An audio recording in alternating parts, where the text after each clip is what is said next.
இறைமகன் இயேசு கிறிஸ்துவில் பிரியமான சகோதர சகோதரிகளே, தமிழ் கிறிஸ்டியன்ஸ் டிவி பார்வையாளர்களே, இன்று மூவொரு இறைவன் பெருவிழாவை நாம் கொண்டாடி மகிழ்கின்றோம். பெந்தகோஸ்தே பெருவிழாவை தொடர்ந்து வரும் ஞாயிற்றுக்கிழமையான இன்று மூவொரு இறைவன் பெருவிழா, வருகின்ற வியாழக்கிழமை ஆண்டவர் இயேசுவின் திருவுடல் திருரத்த பெருவிழா. ஆனால் இந்தியாவில் வருகின்ற ஞாயிற்றுக்கிழமை கொண்டாடப்படும். அதனை அடுத்து வருகின்ற வெள்ளிக்கிழமை ஆண்டவர் இயேசுவினுடைய திரு இருதய பெருவிழா என்று இந்த வாரம் முழுவதுமே அடுத்தடுத்து பெருவிழாக்களை நாம் கொண்டாடி மகிழ்கின்றோம். யார் என் கடவுள்? அன்பார்ந்த சகோதர சகோதரிகளே, நாம் சிறு பிள்ளையாக இருந்த பொழுது சின்ன குறிப்பிடத்திலே நாம் படித்திருக்கிறோம். 6 லட்சணங்கள். முதலாவதாக சர்வேஸ்வரன் தாமாய் இருக்கிறார். இரண்டாவதாக துவக்கமும் முடிவும் இல்லாமல் இருக்கிறார். மூன்றாவதாக சரீரம் இல்லாமல் இருக்கிறார். நான்காவதாக அளவில்லாத நன்மையும் அன்பும் நிறைந்தவராய் இருக்கிறார்.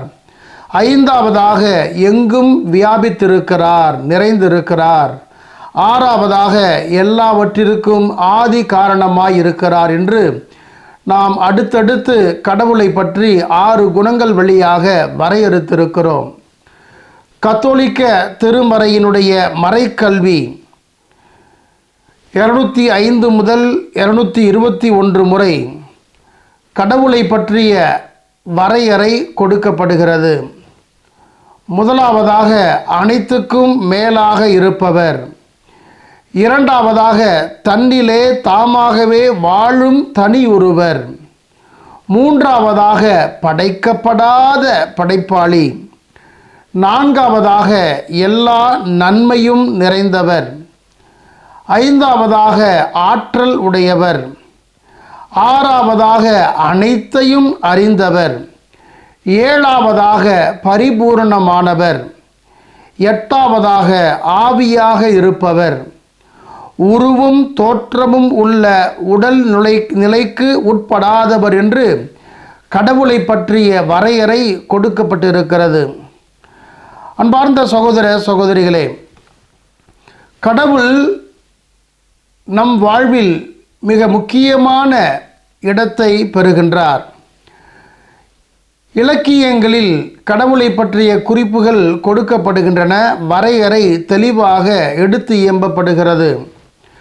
பட்டினத்தார் தாம் எழுதிய பாடலில் கடவுளை பற்றி குறிப்பிடுகிற பொழுது, ஊட்டுவிப்பானும் உறங்குவிப்பானும் இங்கு ஒன்றோடொன்றை மூட்டுவிப்பானும் முயங்குவிப்பானும் முயன்ற வினை காட்டுவிப்பானும் இருவினை பாச கயிற்றின் வழி ஆட்டுவிப்பானும் இறைவன் என்று இறைவனை பற்றி வரையறுக்கின்றார். ஒரு காலத்தில் ஆத்திகர், பிறகு நாத்திகர், பிறகு மீண்டும் ஆத்திகர் என்று தன் வாழ்க்கையை மாற்றி மாற்றி கட்டமைத்து கொண்ட புகழ்பெற்ற கவிஞர் கண்ணதாசன் கடவுள் யார் என்பதை தம் பாடல்களிலே அவர் எடுத்து இயம்புகின்றார். உள்ளத்தில் உள் விளங்கி உள்ளுக்குள்ளே அடங்கி உண்டென்று காட்டிவிட்டான் ஒருவன், ஒரு உருவமில்லா அவன்தான் இறைவன் என்று குறிப்பிடுகின்றார். இன்னொரு பாடலில், உருவுக்குள்ளும் உருவை வைத்தவன், கருவுக்குள்ளும் கருவை வைத்தவன், இருளின் ஒளியை மறைவில் வைத்தவன், ஒளியின் இருளை அருகில் வைத்தவன் இறைவன் என்று குறிப்பிடுவார். இன்னொரு பாடலில் இன்னும் அழகாக, கோழிக்குள் முட்டை வைத்து முட்டைக்குள் கோழி வைத்து வாழைக்குள் கன்றுவை வைத்தான் ஒருவன், அந்த ஏழையின் பெயர்தான் இறைவன் என்று குறிப்பிடுவார். அவர் ஒரு மறைபொருள் என்பதை கவிஞர் கண்ணதாசன் இப்படி சொல்லுவார். பூஜ்ஜியத்திற்குள்ளே ஒரு ராஜ்யத்தை ஆண்டு கொண்டு புரியாமலே இருப்பான் ஒருவன், அவனை புரிந்து கொண்டால் அவன்தான் இறைவன் என்று குறிப்பிடுவார். ஒவ்வொரு வார்த்தையும் ஆழ்ந்த அர்த்தம் நிறைந்த வார்த்தை என்பதை மறுப்பதற்கில்லை. மகாத்மா காந்தியடிகள் தாம் எழுதிய சத்திய சோதனையில் தாம் விசுவசிக்கும் கடவுள் யார் என்பதை குறிப்பிடுவார். கடவுள் விவரிக்க இயலாதவர், அவரை உணர மட்டுமே முடியும். ஆனால் உடனே அறிய முடியாதவர். என்னை பொறுத்தவரை உண்மையும் அன்புமே கடவுளாகும். நற்குணங்களும் ஒழுக்க சிந்தனைகளுமே கடவுளாகும். ஒளிக்கும் வாழ்க்கைக்கும் ஆதாரமே கடவுள். இருப்பினும் அவர் இரண்டுக்குமே அப்பாற்பட்டவர். அவர் காரணத்தையும் பேச்சையும் மேம்படுத்துபவர். அவரை நேரில் காண விளைபவர்களுக்கு அவர் உருவம் கொள்பவர். அவரை உணர்ந்து அனுபவிக்க விரும்புபவர்களுக்கு உள்ளிருந்தே உறைபவர்.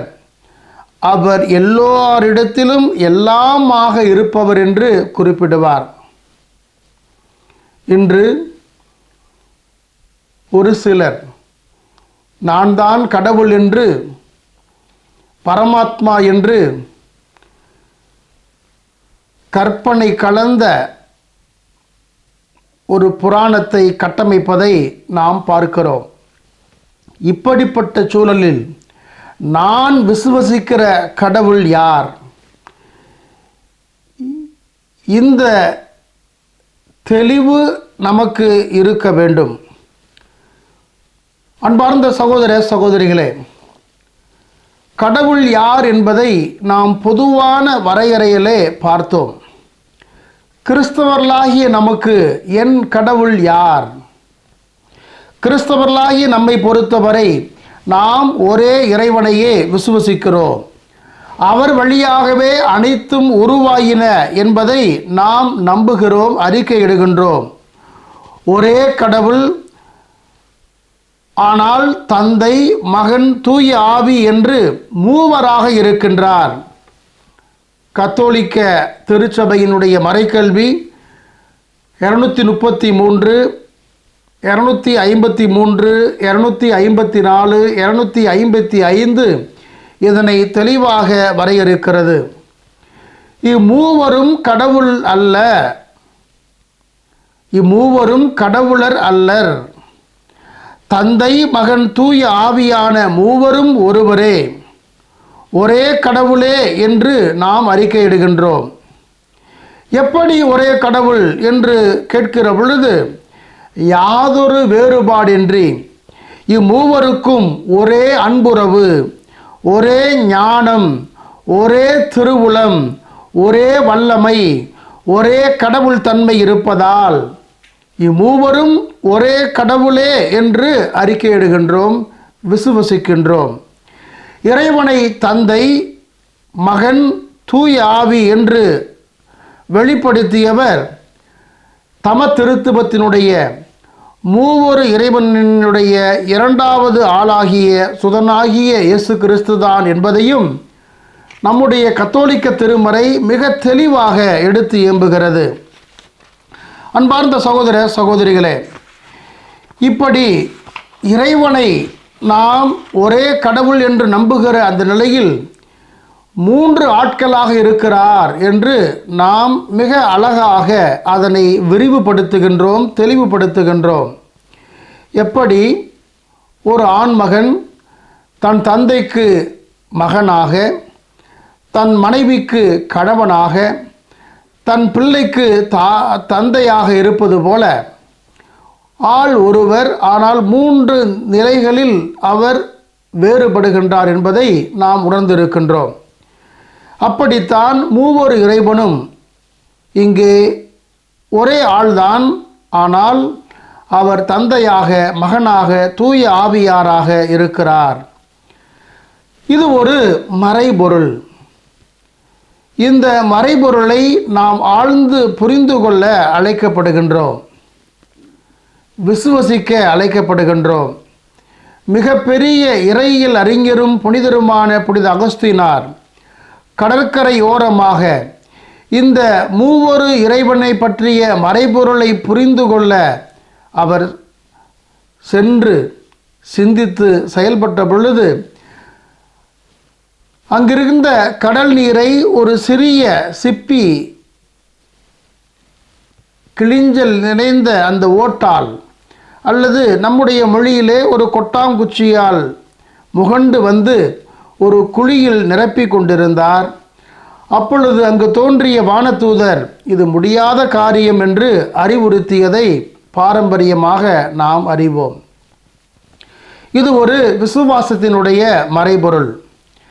திருவிவிலியமும் திரு அவையினுடைய மரபும் இதை நாம் புரிந்து கொள்ளக்கூடிய விதத்தில் நமக்கு முன்வைக்கிறது. தந்தையாம் இறைவனுடைய படைப்பாற்றல், மகனாகிய ஆண்டவர் இயேசு கிறிஸ்துவினுடைய மீட்பு செயல், தூய ஆவியாருடைய புனிதப்படுத்தும் பணி என்ற இந்த மூன்றும் ஒரு புள்ளியில் சங்கமிப்பது நம்முடைய விசுவாசத்தில்தான். அன்பார்ந்த சகோதர சகோதரிகளே, திருவிவிலியத்தினுடைய வரலாற்றிலே கடவுளை நாம் அறிந்து கொள்ள அழைக்கப்படுகின்றோம்.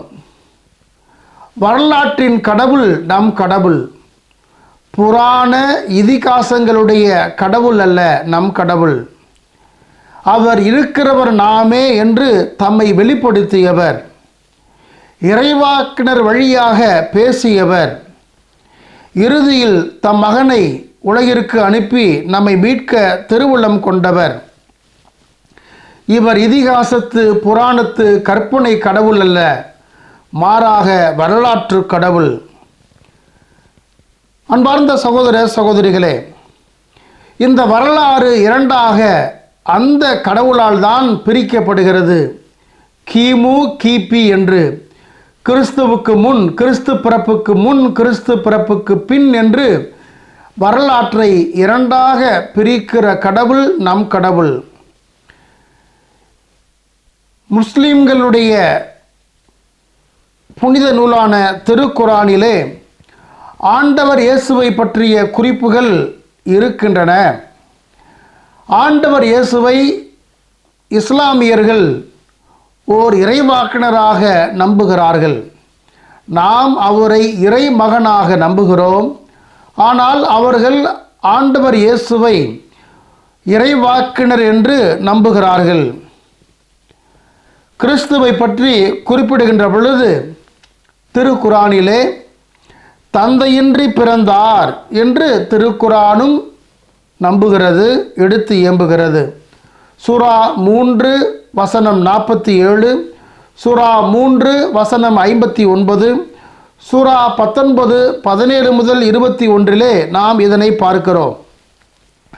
ஆண்டவர் இயேசு இறக்கவில்லை, மரணிக்கவில்லை என்பதையும் திருக்குரான் நம்புகிறது. ஒரு வகையிலே மறைமுகமாக அவர் உயிர்த்தார் என்பதையும் அது ஏற்றுக்கொள்கிறது. அவர் மீண்டும் நடுத்தீர்க்க வருவார், இந்த உலகை தீர்ப்பிட வருவார் என்பதையும் திருக்குரான் நம்புகிறது.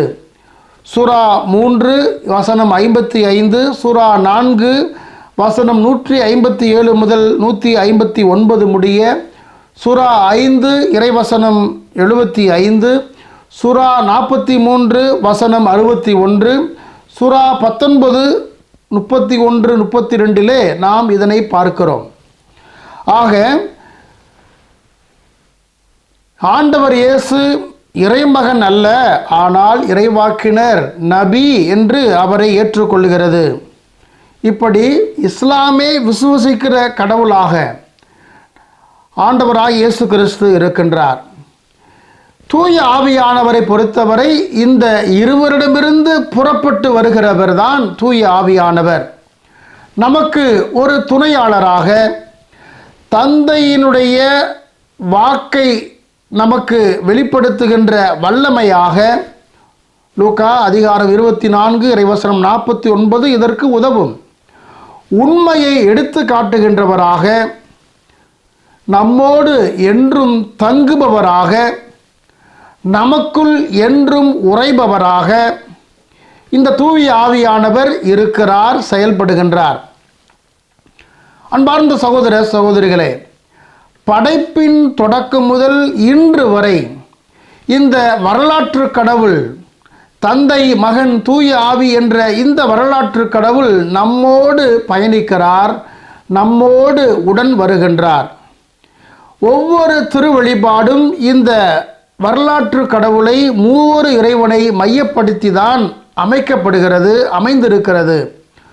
ஒவ்வொரு ஜெபமும் தந்தை மகன் தூய ஆவி என்று தொடங்குகின்ற ஒவ்வொரு ஜெபமும் இந்த மூவொரு இறைவனைத்தான் மையம் கொண்டிருக்கிறது. ஒவ்வொரு ஜெபத்தின் முடிவிலும் கூட தூய ஆவியின் ஒன்றிப்பில் இறைவனாய் என்றென்றும் வாழ்ந்து ஆட்சி செய்கின்ற எங்கள் ஆண்டவராகிய இயேசு கிறிஸ்து வழியாக உம்மை மன்றாடுகிறோம் என்றுதான் ஒவ்வொரு சபை மன்றாட்டும் முக்கியமான ஜெபங்களும் முடிவுக்கு வருகிறது. இறுதியிலும் கூட ஒவ்வொரு திருப்பலியிலே மூவொரு இறைவன் பெயரால் தான் நாம் ஆசி பெறுகின்றோம். எல்லாம் உள்ள இறைவன் தந்தை மகன் தூய ஆவியானவர் உங்கள் அனைவரையும் நிறைவாக ஆசீர்வதிப்பாராக என்றுதான் இந்த ஆசீர் வெளிப்படுத்தப்படுகிறது.